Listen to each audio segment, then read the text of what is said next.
जय हिंद। और answer writing के लिए हमारा दूसरा लेक्चर है। पहले लेक्चर में मैंने अच्छे से आपको इंट्रो दिया था कि मैं क्या पढ़ाने वाला हूँ। आज हम जहाँ से स्टार्ट करेंगे वो सिंधु घाटी सभ्यता या हड़प्पा सभ्यता है। यहाँ से हम स्टार्ट करने वाले हैं। सिंधु घाटी सभ्यता में जो है ना, वो मेन चीज़ जो है वो नगरीय नियोजन है। ठीक, कि वहाँ का जो उन्नत किस्म का जो नगरीय नियोजन है वो बहुत ज़्यादा चर्चा में रहता है। ठीक, तो हम यहाँ से स्टार्ट कर रहे हैं कि सिंधु घाटी सभ्यता का नगरीय नियोजन। अब ये जो आप नोट्स देख रहे हो ना सामने, ये नोट्स कंप्लीट है। ठीक है, और ये आपको टेलीग्राम चैनल पे मिल जाएंगे। मेरे टेलीग्राम चैनल पे आपको मिल जाएंगे अच्छे से नोट्स। तो आप ये नोट्स केवल रिवीजन के लिए पढ़ना है आपको, तो पढ़ोगे कैसे? एक फाइन आर्ट की बुक है। आप फाइन आर्ट की बुक के बाद आप अगर फाइन आर्ट की बुक अगर कम लगती है आपको, तो आप नितिन सिंघानिया सर की जो बुक है, ठीक है, मैग्रा हिल्स की, वो आप कला और संस्कृति के बिल्कुल ले सकते हैं वो और पढ़ सकते हैं, पर उसमें से आपको सिलेक्टिव चैप्टर पढ़ना है। ठीक है, चीजें भी उसमें से बहुत सिलेक्टिव करके पढ़नी है। ठीक है, जैसे उसका जो चैप्टर नंबर 1 है जो वास्तुकला वाला, वो बहुत ज़्यादा इंपॉर्टेंट है और बहुत ज़्यादा सही भी है वो आंसर राइटिंग के लिए।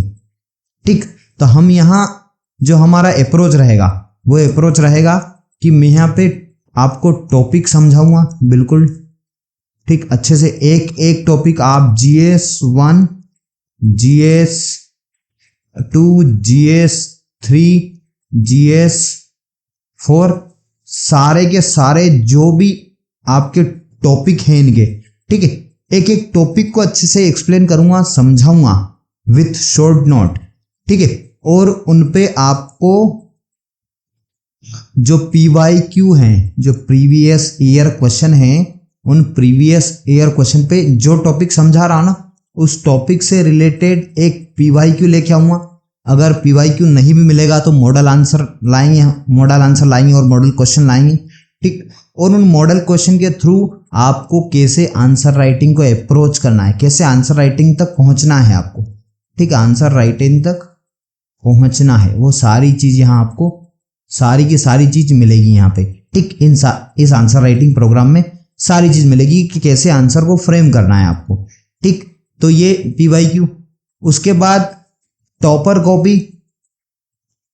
ठीक है, टॉपर कॉपी तो हम सामने ही रखेंगे, तो मैं एक टॉपर कॉपी आपको डेली बताऊंगा, चाहे वो जो टॉपिक पढ़ा रहा हूं मैं उससे रिलेटेड हो या किसी और से आप रिलेटेड हो। ठीक है, पर एक टॉपर कॉपी जो है उसका आंसर मैं हर रोज बताऊंगा कि ये आपका आंसर है और ये आपकी टॉपर कॉपी है, और टॉपर कॉपी में ऐसे स्ट्रक्चर है आंसर। ठीक है, ये इंट्रो ऐसे लिख रखा है, ये बॉडी ऐसे लिख रखी है, ये कंक्लूजन ऐसे लिख रखा है। और मैं हिंदी में नहीं, इंग्लिश में भी आपको टॉपर कॉपी बताऊंगा, क्योंकि इंग्लिश की जो टॉपर की कॉपी है ना, वो बहुत क्रिप्स होती। क्रिप्स मतलब कि उन्होंने बहुत ही अच्छे से आंसर लिखा हुआ होता है और अच्छे से आंसर स्ट्रक्चर किया हुआ होता है, जो हिंदी के स्टूडेंट में अब मिलने लगा है, पर बहुत कम मिलता है।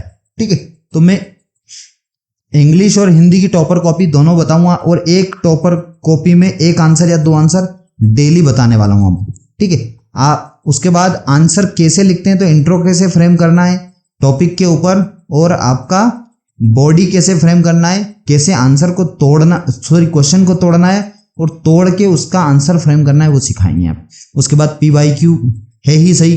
PYQ के मैं सभी के सभी मॉडल आंसर दे दूंगा।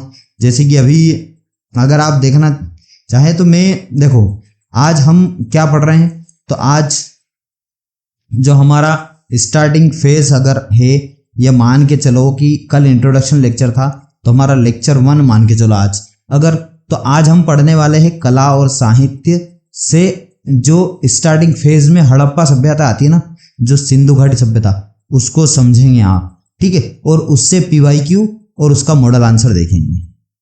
ठीक, उसके बाद हमारे पास ये जो GS1 है, देखो GS1 में ये पेपर बना है आपका, और यहाँ पे पेपर अगर स्ट्रक्चर है, ठीक है, आपका पेपर अगर स्ट्रक्चर है और पेपर के 2 पार्ट है।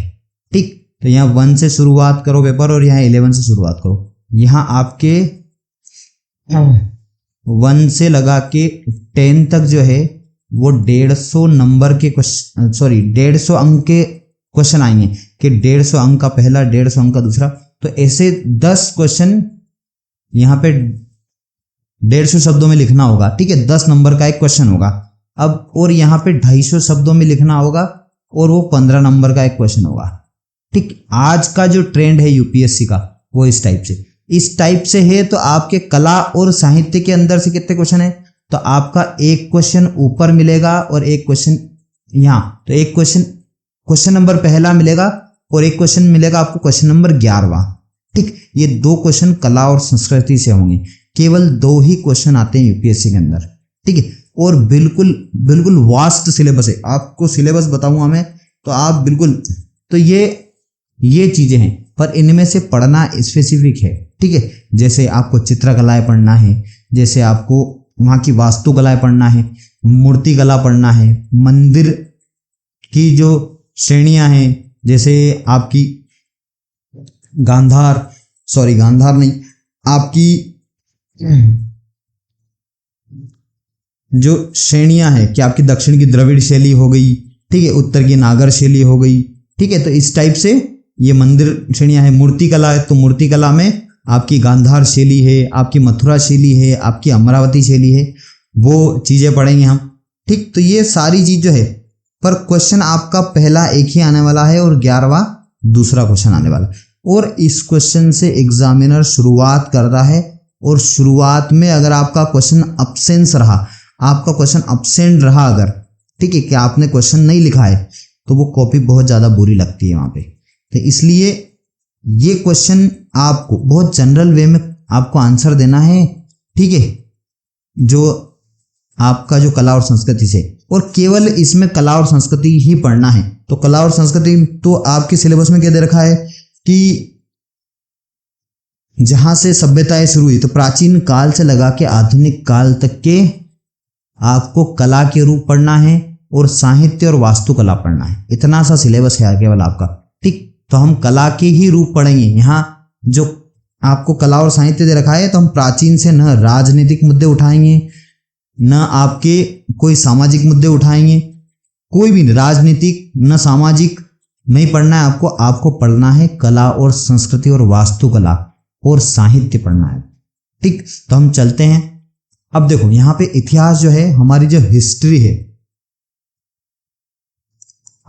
हिस्ट्री है, वो हिस्ट्री यहाँ पे 3 पार्ट में बटी हुई है, बड़े बड़े पार्ट में, कि प्राग ऐतिहासिक काल है, आध ऐतिहासिक काल है और ऐतिहासिक काल है। यहाँ पे जो भी चीजें मिली ना, यहाँ के कोई लिखित साक्ष्य नहीं है और न वहाँ कोई लिखने वाली विधि या ऐसा कोई विकास हुआ था, ठीक है। तो यहाँ कुछ भी लिखा हुआ नहीं मिलता है। यहाँ लिखा हुआ मिलता है पर हम पढ़ नहीं सकते। यहाँ लिखा हुआ आद ऐतिहासिक काल में लिखा हुआ मिलता है, बिल्कुल। वहां पे जो चित्रात्मक शैली मिलती है, चित्रात्मक शैली मिलती है कि चित्र के रूप में वहां जो लिपि है वो लिखी हुई है, पर वहां आप उस लिपि को पढ़ नहीं सकते, ठीक। उसके बाद आता है ऐतिहासिक काल, ठीक। ऐतिहासिक काल में प्राचीन, तो प्राचीन में आप सिंधु हड़प्पा सभ्यता भी ले सकते हो जो पढ़ी नहीं जा सकती, या फिर आप इसके बाद आप बौद्ध ले लो, तो बौद्ध में गुप्त साम्राज्य है, मौर्य साम्राज्य है, ये सारी चीज जो है, शुंग है, कर्ण है, ठीक है, ये सारे सातवाहन, ये सारे जो है ये प्राचीन काल के। तो मध्यकाल में आपका दिल्ली सल्तनत है, मुगल काल है। आधुनिक काल में आप के अंग्रेज आ गए थे, ठीक है। तो वायसराय, जनरल, वो सब कहाँ पढ़ेंगे हम? आधुनिक काल में। तो ये सारी चीज मैंने हिस्ट्री मोटा मोटा समझा दी कि हिस्ट्री में क्या पढ़ रहे हैं हम? सिंधु और हड़प्पा सभ्यता पढ़ रहे हैं, ठीक। तो हम चलते हैं इसी के ऊपर। देखो यहाँ पे हड़प्पा सभ्यता में सबसे ज्यादा उत्कृष्ट जो है और सबसे ज्यादा पूछा जाने वाला क्वेश्चन है वो नगर नियोजन क्वेश्चन। 2 बार आपके PYQ में क्वेश्चन आ गया है। इसमें तो केवल विशेषता बताना है। ये 1996 का क्वेश्चन है और एक क्वेश्चन है आपका 2014 का, ठीक। वो भी, उसका भी मॉडल हम आंसर देखेंगे, पर यहाँ पे कुछ हम बेसिक्स कवर करते हैं इस टॉपिक से कि क्या क्या चीजें हैं नगर नियोजन के अंदर। अब देखो यहां मिला है आपको वृहद स्नानागार। क्या मिला है यहां पे?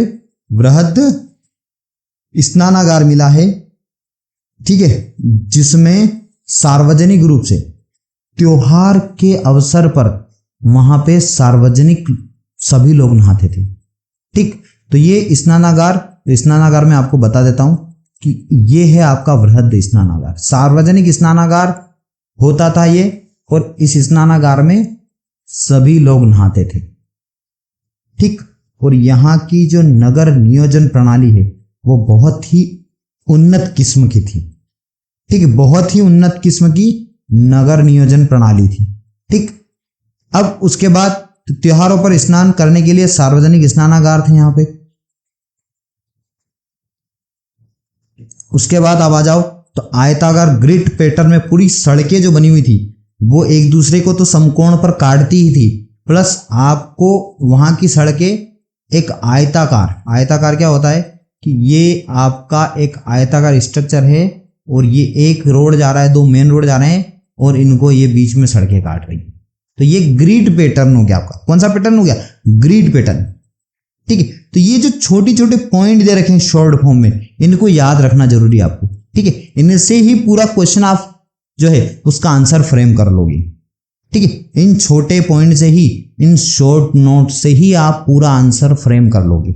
चाहे वो मूर्ति के ऊपर आए हड़प्पा सभ्यता से, चाहे वो मृत भांड के ऊपर आए, चाहे वो टेराकोटा या स्टेरॉइड की मूर्तियों के ऊपर क्वेश्चन आए, आप कला के भी सारे रूप फ्रेम कर लोगे और आप नगर नियोजन भी फ्रेम कर लोगे। ठीक, तो ये सारी चीज आप अच्छे से फ्रेम कर सकते हो। ठीक, तो ये 96 वाला क्वेश्चन है। इस क्वेश्चन को आप अटेम्प्ट करने की बिल्कुल भरपूर कोशिश करना, क्योंकि इसमें केवल विशेषताएं बतानी है, बिल्कुल डायरेक्ट क्वेश्चन है ये। ठीक, उसके बाद हम क्वेश्चन पे चलते हैं। जो हमारा जो मेल मॉडल आंसर है उसके ऊपर देखो, यहां पे ये चीज यहां पे आ गई है कि सिंधु घाटी सभ्यता जो है वो का शहरी नियोजन, बिल्कुल राइट, और संस्कृति ने किस हद तक वर्तमान शहरीकरण को सुझाव प्रदान किया। ठीक है, मतलब वहां से क्या मिला हमको कि हमने इस आधुनिक दुनिया में जो विकास किए हैं वो कौन कौन से विकास जो है वो पहले से चले आ रहे हैं जो हमने यूज किए हैं। ठीक, तो वहां से क्या मिला, वहां से क्या सुझाव मिला ऐसा। ठीक, तो हमने एक अच्छा सा इंट्रो दिया है। ये क्वेश्चन, ये आंसर मेरा ही लिखा हुआ है। हमने एक अच्छा सा इंट्रो दिया है यहाँ पे। ठीक, कि पहली नगर सभ्यता, बिल्कुल पहली नगर सभ्यता थी वो सिंधु नदी के तट पर। ये पहली नगर सभ्यता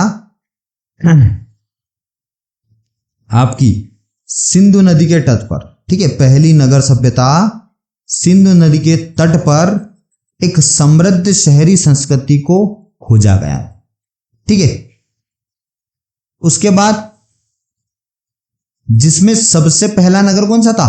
हड़प्पा था। सबसे पहला नगर हड़प्पा में खोजा गया, हड़प्पा में मिला, इसलिए इसको हड़प्पा सभ्यता या सिंधु घाटी सभ्यता कहते हैं। बहुत अच्छे से और स्ट्रक्चर वे में इंट्रो फॉर्म किया गया यहां पे। ठीक, उसके बाद देखते हैं कि थोड़ा सा इसके बारे में चर्चा करनी है अपने को, सिंधु घाटी सभ्यता के बारे में, और उसके बाद क्या सुझाव मिले। तो आज जो वर्तमान शहरीकरण है और जो सिंधु घाटी सभ्यता के शहरीकरण है उसमें आपको तुलना बता देना है केवल।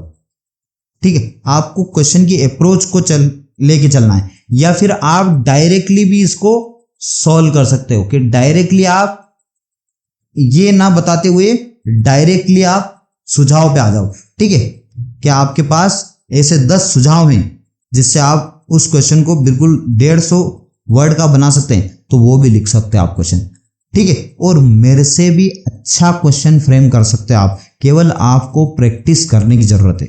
ठीक है, केवल आपको प्रैक्टिस करने की जरूरत है। इस क्वेश्चन को आप बिल्कुल आप खुद भी फ्रेम करके देखो। ठीक है, खुद भी लिख के, क्योंकि पढ़ हर कोई लेता है, पढ़ना इतना बर्डन नहीं है, पढ़ हर कोई लेता है, पर सबसे मेन है रिवीजन, सबसे मेन है आंसर राइटिंग, सबसे मेन है सही समय पे सही अप्रोच। ये सभी चीजें जो हैं, अनुशासन में कोई नहीं रह सकता। ठीक है, आप केवल जब एग्जाम आती है तब पढ़ने बैठते हो, 2 महीने 3 महीने आपके बचते हैं और पढ़ने बैठ जाते हैं, ठीक है, और आईएएस निकाल लेंगे। ऐसा नहीं होता है, ठीक है।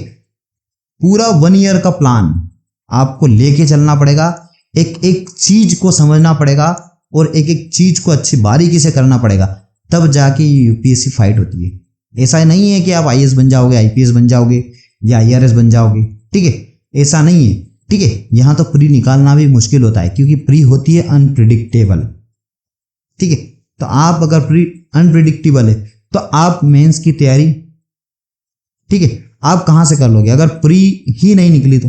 अब देखो, अगर मेंस की तैयारी होगी आपकी, आज अगर मेंस की तैयारी कर रहे हो आप, ठीक है, और 2025 के लिए आप अगर मेंस की तैयारी कर रहे हो, ठीक, 2025 के लिए, तो ये जो मेंस की तैयारी है ना, ये आपकी प्री भी निकाल देगी, ठीक है, और यही मेंस की तैयारी आपको फाइनल रिजल्ट तक ले जाएगी, क्योंकि आपके प्री के नंबर नहीं जुड़ने वाले। प्री केवल आपका एलिमिनेशन का एग्जाम है और एलिमिनेट करके वो आपको बाहर फेंक देगा या अंदर ले लेगा। अगर अंदर आ गए तो आपकी यहाँ क्या काम देगी, अब पूरे साल की गई मेंस की तैयारी, पूरे साल की गई आंसर राइटिंग की तैयारी, एक एक वर्ड को अच्छे से समझना और तैयार करना, ये चीज आपकी कहाँ काम देगी, जब आपका प्री निकल जाएगा। नहीं तो प्री निकल गया अगर किसी भूले भटके में, तो आपके पास अगर मेंस की तैयारी नहीं है तो प्री निकालने का फायदा क्या है, कहाँ इनाम लेने जाओगे आप इस प्री का, ठीक है। इस प्री का इनाम कब मिलेगा, जब आपकी मेंस की तैयारी अच्छे से होगी और अच्छे से वो 3 महीने मिलेंगे और अच्छे से बिल्कुल ऑप्शनल, इथिक्स, ऐसे जो है आपके जो मूल सब्जेक्ट है उनको आप अच्छे से कर लोगे और आप मेंस को अच्छे से फोड़ दोगे जब आपकी तैयारी अगर पहले से होगी। तो एक एक चीज को हमको अच्छे से तैयार करना है, बिल्कुल 0 लेवल से हीरो लेवल तक का, और अच्छे से हमको मेंस के अंदर अप्रोच करना है, ठीक है। तो यह आंसर राइटिंग प्रोग्राम यहाँ पे चल रहा है, तो बिल्कुल चैनल को सब्सक्राइब कीजिए आप और अच्छे से इस चैनल को वॉच कीजिए, ताकि मैं डेली का डेली, मतलब इस साल बिल्कुल अच्छा डेली का डेली बिल्कुल अच्छे से आंसर राइटिंग प्रोग्राम लेके आऊंगा। अभी मेरी जो सीरीज चल रही है वो तो चलेगी सही, ठीक है, उसमें बहुत लंबी चलने वाली ये सीरीज है, क्योंकि एक एक टॉपिक को डिस्कस करना है, हर जीएस के एक एक टॉपिक को डिस्कस करूंगा यहाँ पे, एक एक पीवाईक्यू को मैं मॉडल आंसर के रूप में लेके आऊंगा, ठीक। तो आप सब्सक्राइब कीजिए और अच्छे से फायदा उठाइए इस फ्री इनिशिएटिव का, ठीक। ओके, आगे चलते हैं। अब देखो, सिंधु घाटी शहरी नियोजन, ठीक, सिंधु घाटी शहरी नियोजन, ठीक, ये मैंने थोड़ा सा बता दिया यहाँ पे कि शहरी नियोजन जो है वो कैसे हुआ था। तो आपका ग्रिड पैटर्न बताया मैंने यहाँ पे, ठीक, कि आयताकार ग्रिड पैटर्न पर आधारित है, और मैंने छोटा सा डायग्राम बना दिया यहाँ पे,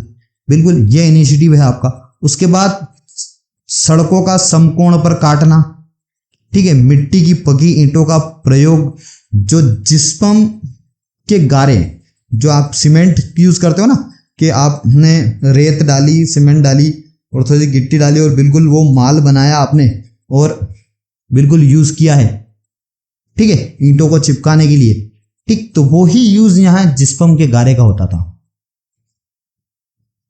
अब सार्वजनिक स्थान के लिए, ठीक है, सार्वजनिक स्थान के लिए स्नानागार, सॉरी, सार्वजनिक स्नान के लिए कि आप त्योहार पे सार्वजनिक रूप से सभी स्नान कर पाए, इसके लिए स्नानागार बने हुए थे, ठीक।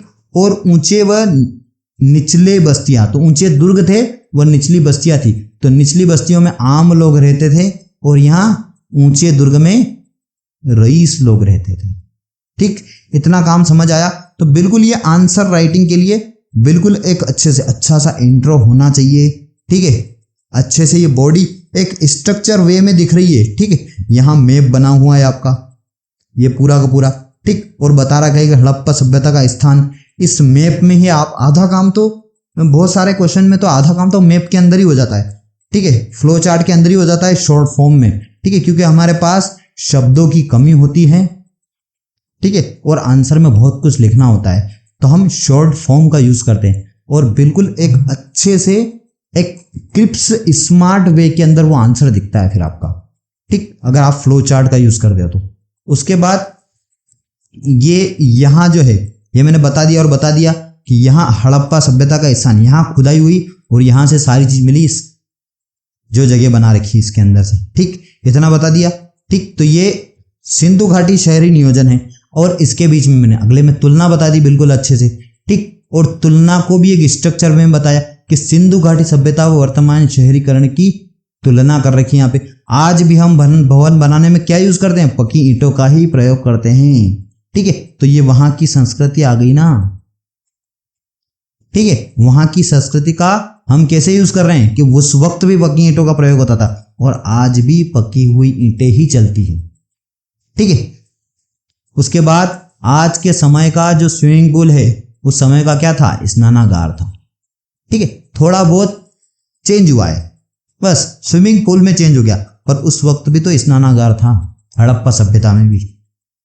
ठीक, अब वर्तमान समय में नगर नियोजन में ऊंचे दुर्ग थे और निचला नगर प्रणाली। कई सारे राजा महाराजा है, या आप जमींदारी वाले गांव में चले जाओ तो वहां पे कई सारे ऊंचे दुर्ग हैं। ठीक है, राजा महाराजा और बड़े लोग ऊपर रहते हैं और आम लोग नीचे रहते हैं। तो ये प्रणाली आज भी हमें कई गांवों में और कई शहरों में देखने को मिलती है। उन्नत जल निकासी, बिल्कुल नालियां बिल्कुल अच्छे से, ऊपर रोड निकल रहा है और नीचे नाली बह रही है और इस नाली को यहाँ पे ढका हुआ है। ये नाली यहां से आपकी ढकी हुई नाली है बिल्कुल अच्छे से। ठीक है, यहाँ ढक्कन है और यहाँ ढक्कन है और ये रोड जा रहा है और ये नीचे नाली जा रही है और ऊपर ढकी हुई है, बिल्कुल ढकी हुई है और ढक्कन भी दे रखे उनके। तो नालियां ढकी हुई थी यहाँ पे अच्छे से। तो उन्नत जल निकासी। ठीक है, आज की उन्नत जल निकासी कई जगह बाढ़ ला रही है। ठीक है, तो वो आपको जल निकासी प्रणाली को सही करने की जरूरत है वहां पे जहां भी बाढ़ जैसी समस्याएं हो रही है। अब व्यवस्थित भंडार गृह, अनाज संग्रह करने के लिए आज की डेट में क्या है? आज की डेट में वेयर हाउस है, तो उस वक्त क्या था? भंडार गृह थे। ठीक, ये बिल्कुल बखूबी, यहां भी तुलना है, यहां भी तुलना है, यहां भी तुलना है। सिंधु घाटी संस्कृति में मोहर छाप का प्रयोग आज क्या होता है? ट्रेडमार्क के रूप में होता है आज। ठीक है, आज आपकी कंपनी का लोगो है कि नहीं है, इस चैनल का लोगो है कि नहीं, तो वो लोगो क्या है? वो एक मोहर टाइप का ही तो काम है। वो मोहर छाप यहां होती थी। आया समझ में? नहीं आया? मतलब क्या हुआ कि आपने कितने पॉइंट दे दिए यहाँ पे? 1 2 3 4, आपका 5 और 6 पॉइंट दे दिए तुलना के लिए। ठीक है, जिसकी इस क्वेश्चन में डिमांड थी। और इसी प्रकार से कहा जा सकता है कि सिंधु घाटी सभ्यता का नगर नियोजन आज की तरह बहुत ही उन्नत किस्म का था। ठीक, ये चीज समझ में आई आप। उसके बाद हम आगे चलते हैं कि ये जो क्वेश्चन है, ये क्वेश्चन मैंने मॉडल क्वेश्चन तो आपको बता दिया। ठीक है, इसको मैं टेलीग्राम पे सेंड कर दूंगा आपको। और मेरा प्लीज आप टेलीग्राम चैनल ज्वाइन कीजिए, आप चैनल को सब्सक्राइब कीजिए और बेल आइकन को क्लिक कीजिए, ताकि ये जो 3-4 महीने डेली आंसर राइटिंग होगी ना, इसका डेली अपडेट मिलता रहे। और आप 4 महीने में तो इतने परिपक्व हो जाओगे कि बिल्कुल खुद से आंसर लिखने लगोगे। ठीक है, इतने परिपक्व हो जाना है कि सामने वालों को बोल सको कि हाँ भाई कर लूंगा मैं अच्छे से। ठीक है, आता है मेरे को भी। वहां तक आपको रुकना नहीं है। ठीक, तो ये चीजें हो गई आपकी। अब चलते हैं हम बेसिक पे, हमारे बेसिक पे। देखो यहां पे अब आप आ जाओ तो आपका ये नगर नियोजन हो गया। नगर नियोजन में सारा काम हो गया आपका। नगर नियोजन में आयताकार, ग्रिड, सड़कें, समकोण काटती है। मैंने आपको आंसर भी बता दिया, मॉडल आंसर भी बता दिया है। ठीक है, तो इसकी विशेषता ऊपर, ये क्वेश्चन आपके लिए है, आपको अप्रोच करना है। ठीक है, उसके बाद आप आ जाओ यहाँ पे। तो यहाँ पे आपके मृदभांड जो हड़प्पा सभ्यता की जो कला के रूप है, क्योंकि यहाँ नगरीय नियोजन पे तो क्वेश्चन पूछ लिया गया है। नगरीय नियोजन पे क्वेश्चन तो पूछ लिया गया है, इसकी विशेषता भी पूछ ली गई है। और नगरीय नियोजन को आज की जो शहरीकरण है उससे भी कंपेयर करवा लिया गया। बिल्कुल राइट। तब किस पे क्वेश्चन आ सकता है? तब मूर्तियों पे क्वेश्चन आ सकता है। ठीक है, आपकी कांस्य मूर्तियों पे क्वेश्चन आ सकता है, टेराकोटा की मूर्तियों पे क्वेश्चन आ सकता है, भंडार गृह पे, स्नान घर स्नानागार, ये सभी क्या है, ये सभी कला के रूप है वहां के, ठीक है। और इन कला के रूप में से आपका किसके भी और क्वेश्चन आ सकता है। तो हम सबको एक एक चीज देखते हैं इसकी। देखो ये आपका यहां पे बर्तन है, जो मृत भांड जिसको बोलते हैं ना, मृत भांड, ये ठीक, यहां बर्तन है और बर्तन बिल्कुल उन्नत किस्म के बने थे उस समय बिल्कुल एक उन्नत किस्म के बर्तन थे। बिल्कुल वो लोग जो है वो कुम्हार की चाक का प्रयोग करना तो अच्छे से और बखूबी तरीके से जानते थे, ठीक है। यहां दे ही रखा मैंने कि हड़प्पा सभ्यता में कुम्हार का चाक का प्रयोग, कुम्हार की चाक का प्रयोग, और मृत भांड उन्नत किस्म का कलर व डिजाइन किया गया। बिल्कुल आज भी नहीं करते हमेशा कलर, आज भी हमारे पास जो मटके वगैरह जो आते हैं ना मिट्टी के, वो आम मटके वगैरह बिना कलर के आते हैं, ठीक है। कलर वाले हम बहुत कम लाते हैं, पर उस वक्त के मटके देखो कितने शानदार तरीके से कलर है और कितने शानदार तरीके से उन पर डिजाइन उकेरी गई है, ठीक। तो ये चीज आपकी मृदभांड में अंदर है, ठीक है। तो कला के रूप में आप ये पॉइंट लिख सकते हो, आराम से लिख सकते हो। क्यों लिख सकते हो कि हड़प्पा सभ्यता में कुम्हार का चाक का प्रयोग मृदभांड में, और मृदभांड एक उन्नत किस्म की डिजाइन के द्वारा बनाए गए हैं, ठीक। इसके बाद हम चलते हैं कि यहाँ जो आभूषण है, यहाँ पे जो आभूषण है, जैसे आप यहाँ देख रहे हो, ये आप देख रहे हो, उसके बाद ये देखो आप, उसके बाद ये देखो, तो ये क्या है, ये रत्न और मनकों का प्रयोग करके अच्छे से आभूषण बनाए गए। तो कई सारे तो दांत व हड्डियों का, जो जानवरों का दांत व हड्डियों का प्रयोग करके आभूषण बनाए गए हैं। कई सारे आभूषण रत्न का प्रयोग करके बनाए गए, कई सारे आभूषण धातु का प्रयोग करके बनाए गए, और पकी मिट्टी जो टेराकोटा जिसको बोलते हैं उसके भी आभूषण मिले हैं। और पुरुष व महिला इन आभूषण को दोनों पहनते थे, ठीक है। और मनकों का भी यूज किया गया है इस आभूषण में, मनकों का भी यूज किया गया है, ठीक। तो आभूषण वो मन के, आपका एक पॉइंट ये हो गया आपकी कला के रूप में कि हाँ आप कला पे क्वेश्चन आ जाए तो किस टाइप से आप लिख सकते हो उसको। यहाँ का उन्नत स्नानागार, ये मैंने समझाया आपको, उन्नत स्नानागार। उसके बाद आप अगर मूर्ति के ऊपर क्वेश्चन आ जाए तो मूर्ति के ऊपर ये आप 3 पॉइंट जो है वो सबसे पहले डालिएगा कि प्रस्तर मूर्तियां हैं, एक तो यहाँ पे प्रस्तर मूर्तियां मिली है। उसके बाद यहाँ मृण मूर्तियां मिली है जो स्टेराइड और टेराकोटा की बनी हुई है। उसके बाद यहाँ पे धातु मूर्तियां हैं, तो धातु मूर्तियां कौन सी धातु, तो तांबा और टीन जो है, तांबा और प्लस टीन, तांबा और टीन मिला के बनता था कांसा, मिला के बनता था कांसा। और इसकी मूर्तियां भी मिली है, नर्तकी की मूर्ति है उदाहरण में, बेल की मूर्ति है उदाहरण में। तो ये क्वेश्चन आप आराम से फ्रेम कर सकते हो, ठीक है, ये पॉइंट।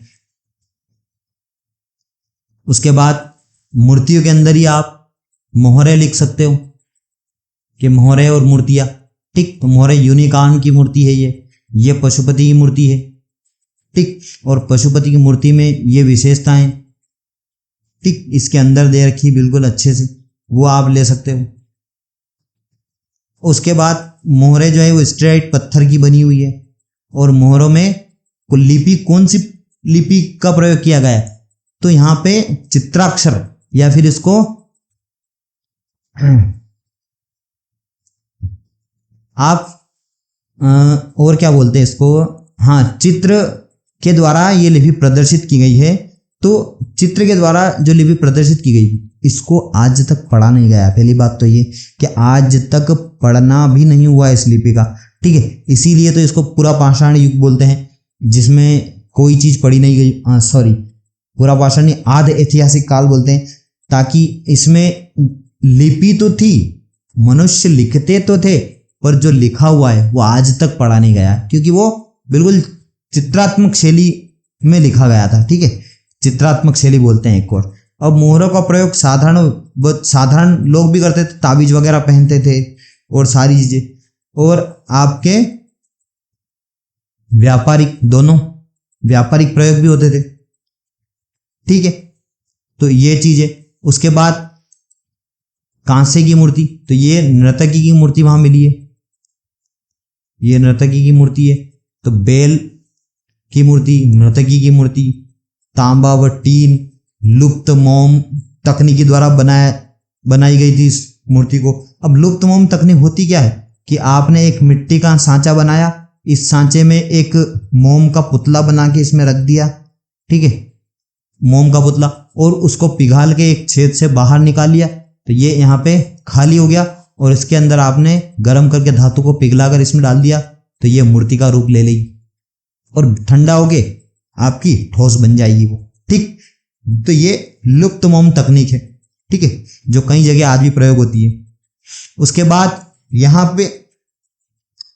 पे ये बेल थे यहाँ पे, ठीक है, यहाँ पे सुअर थे। तो ये सब क्या प्रदर्शित करते हैं, ये सब खिलौने प्रदर्शित करते हैं कि उस वक्त ये जानवर रहे होंगे, ठीक है। यहाँ बंदर आपको मिल रहे हैं, ये बंदर मिल रहे हैं, यहाँ पे बिल्कुल अच्छे से गाड़ियां मिल रही है, ठीक है, बैलगाड़ी, जो उस वक्त बैलगाड़ी का प्रचलन भी था, ठीक है, मतलब आपके पहिए की खोज हो चुकी थी उस वक्त, ठीक है, बैलगाड़ी से हम कृषि करना जान चुके थे उस वक्त अच्छे से। तो ये सभी चीज आप कला और संस्कृति, अगर कला के ऊपर क्वेश्चन आ गया हड़प्पा सभ्यता का तो आप कर सकते हो आराम से, ठीक है। और भी कई सारी चीजें, जैसे ये देख लो आप, ये वाला इतना उन्नत डायग्राम है, ठीक है। ये जो मूर्ति मिली ना दाढ़ी वाले पुजारी की मूर्ति, ये दाढ़ी वाले पुजारी की मूर्ति क्या बताती है, ये पुजारी की मूर्ति ये बताती है कि ये जो पुजारी है, ये पुजारी कितना बन ठन के, ठीक है, दाढ़ी उस हिसाब से बनी हुई है इसकी, बिल्कुल सेट की हुई है। इसने जो चादर ओढ़ रखी है यहाँ पे, ये चादर ओढ़ रखी है बढ़िया सी, ठीक है, फूलों की सजावट है इसमें, इसका मतलब ये कपड़ों में सजावट करना भी जानते थे, ठीक। उसके बाद ये सजना संवरना भी जानते थे। तो ये सारी चीज क्या बताती है कि सारी चीज जो है, जो चीजें मिली हैं, उन मिले हुए साक्ष्यों से पता चलता है कि उस वक्त की सभ्यता कैसी थी, ठीक है। उस वक्त की सभ्यता भी वेल ट्रेंड, जो आज की शहरी सभ्यता है उस टाइप से रहती थी वो, ठीक। उसके बाद यहाँ पे देख लो आप, तो ये देखो स्टेराइट की पत्थर की मूर्ति है, उन्नत किस्म की पुजारी की मूर्ति है, दाढ़ी वाला पुजारी बोल सकते हैं इसको। उसके बाद फूलों की डिजाइन की शाल ओढ़े, तो ये बिल्कुल राइट, इसका मतलब क्या कि उन्नत किस्म की कारीगरी थी वहां पे। उसके बाद हड़प्पा सभ्यता के लोग फैशन को बखूबी पहचानते थे, क्योंकि व्यवस्थित तरीके से दाढ़ी को सेट किया हुआ है। तो ये पॉइंट डाल सकते हो ना आप कला में, आप तो वहां पे कला में कितने रूप हुए कला के, ठीक है। ये देखो आप, ये मातृ देवी की मूर्ति मिली है टेराकोटा की, ठीक है, जिसको लोग पूजते थे।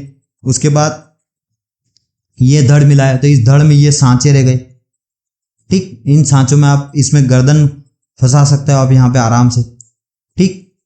उसके बाद यहाँ पे हाथ लगा सकते हो आप बिल्कुल आराम से, ठीक। तो ये क्या हुआ, ये सांचे हैं कि इन सांचों में आप इसको डाल सकते हो। तो ये लाल बलुआ पत्थर से एक पुरुष धड़ मिला, जो लाल बलुआ पत्थर से बना हुआ है, ठीक। और इस धड़ में हाथ व मुंह जो गर्दन है, उस गर्दन लगाने के लिए, हाथ को लगाने के लिए सांचे का इस्तेमाल किया गया है। ये सॉकेट छिद्र टाइप काम है इसका, ठीक है, कि इसमें आप गर्दन को फंसा दो, बिल्कुल इस टाइप का धड़ बना हुआ है, ठीक। तो ये सारी चीज वहां पे मिली है। तो आपका बेसिक जो है वो इस शॉर्ट नोट से तैयार हो जाएगा, आराम से हो जाएगा।